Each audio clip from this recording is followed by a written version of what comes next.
ख्रिस्तामध्ये माझ्या प्रिय बंधूंनो आणि भगिनींनो, आजच्या शुभवर्तमानात येशू ख्रिस्त स्पष्ट करतो की जो कोणी त्याच्यावर विश्वास ठेवेल तो कधीही मरणार नाही. याचा अर्थ असं की सार्वकालिक जीवन केवळ प्रभू येशू ख्रिस्ताद्वारे साध्य आहे. आणि यहुदी लोकांनी त्यांना ओळखलं नाही. आणि आजच्या शुभवर्तमानात आपण पाहू शकतो येशूला दगड मारून त्याची हत्या करण्याचे प्रयत्न करतात.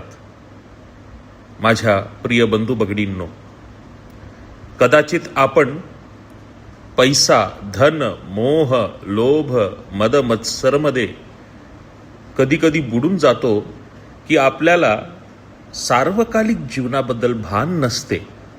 सार्वकालिक जीवन म्हणजे येशू समवेत जीवन, आणि यासाठी या भौतिक जीवना आपल्याला येशूच्या नियमानुसार जगावं लागेल. आणि म्हणून माझ्या प्रिय बंधू भगिनींनो,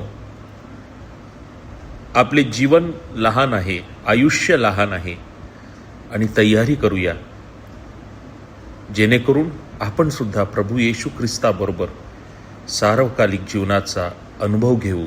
आमेन.